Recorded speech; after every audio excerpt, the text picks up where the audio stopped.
Hey friends of mine, this is step 8 in the Mastering Your Years series. My name is Alina Dompt for those of you who are new around here, and I love digital planning. This is a 10-step series, and step 8 is devoted entirely to finances. This is essentially a quick and easy start to preparing for the year ahead. Or perhaps you've just gotten a new planner and you'd like to start fresh. Right here's a great place to start. That being said, make sure to go back and watch the previous steps if you haven't so that you are better prepared for this one. So we are now working in the final system in the planner and making sure that this year every cent counts.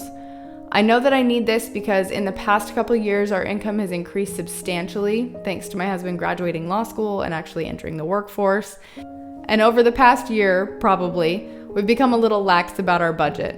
I want to change that this year so that we can be far more careful about where our money is going and hit our most important goals quicker. Starting off, we are looking at your earnings. I'm not going to be writing everything in for this video just as a matter of privacy for my family, but we'll talk through it.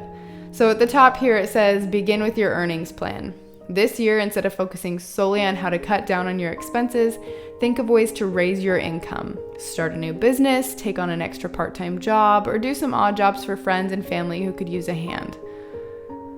We start with the net worth section where we add up our assets and our liabilities and find the difference. We want our net worth to be a positive number, that's the ideal, but obviously there are some things in the liabilities column that although we want them paid off, they are considered an investment such as a home or student loans. Don't get discouraged about debt, just make a plan to pay it off and stick to it. Next we have your current income. And it's a good thing I found this slip up now, if a little late, so that I can fix it and re-upload the planner. These income sources, cash, investments, retirements, etc., are not supposed to be there. So just go ahead and take the white pen and white those out so you can fill it out correctly. Now write in the incomes that you currently have and make an educated guess on the revenue you'll receive from those sources this year. Next, I want you to brainstorm new forms of income on the next page. Perhaps you are financially stable and you have no need for this yourself, but you could also write out ideas for businesses your children could start while under your roof to help them save money for college or their first car. Building wealth is as much for the next generation as it is for you. Remember to go back to the finances page and fill in the green box on the left with your income. You can also write any details in the overview that you find important. For example, this year I want to help my oldest two start businesses to save up $5,000 each for their first car. Moving on, let's talk about your expenses. You have fixed expenses in the top left, such as your mortgage or rent, dance studio payments, things that are the same cost every month. Then scrolling down, you have your debt. A small note that each of these due columns means what date it is due during the month or year, depending on the section. Then up at the top on the right, you have your variable expenses, which could include utilities, groceries, gas, or you could even throw in your date night budget here if that is important to you. And lastly, your yearly expenses, including streaming services, life insurance payments, just one payment that pops up once a year, maybe twice if you want to include car insurance. Then you will add up each of the cream boxes, head back to your finance page, and place it in your expenses box.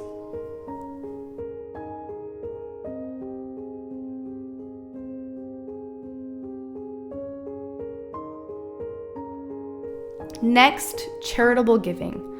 You have a little brainstorming box here for unique ideas and how you can give to your friends or family, community, or strangers. In the charitable gifts section, I always take the expected income and find 10% of that to measure out my tithing payment for the whole year first.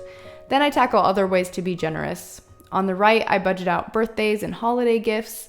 For example, what is the Christmas budget? What is it for the kids or for me and my husband or for our extended family? A lot of these events sneak up on us and seem to steal money out of our pockets, so don't be caught unaware. Add up your cream-colored boxes and place them back in your finances spread. Savings and prep has been one of my favorite money planning spreads because I love knowing that we have money to fall back on and food in the pantry that will last us 6+ months, no matter what the world is going through. Brainstorm up top, set a cash savings goal down below, budget out emergency prep for any insurance you could possibly need, and then make a food storage plan for the year. Remember to head back to the finance page and enforce your budget.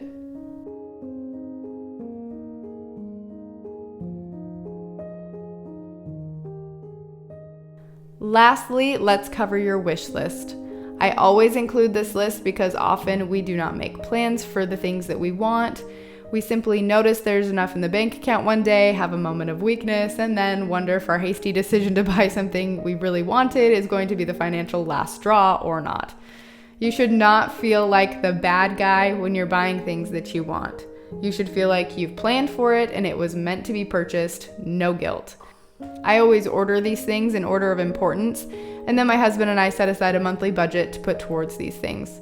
Sometimes there are 3 small things in a row, and we have budgeted enough to purchase all 3 that month, and sometimes they are bigger things that we have to save up for over the course of 6 months. But we carefully examine where each item should stand on the list. Now go back and write in the yearly budget for your wish list. Now it is time to enter your income and your total expenses and to find your net income. You want your net income to be 0 or close to it because every cent counts. If it isn't, figure out where you need to reconfigure your budget. Maybe you need to save more every month, maybe you need to cut down on your Christmas budget, or maybe you need to brainstorm another income source. Thank you for joining me in step 8. In step 9, we will be tying up loose ends for this year. Step 8 has allowed us to have a good picture of our wallet. Now in step 9, we are going to focus on the forgotten bits of life that are important but not universal. This is actually a fun little section, so stick around for that next piece of the Mastering Your Year puzzle. Tie up loose ends.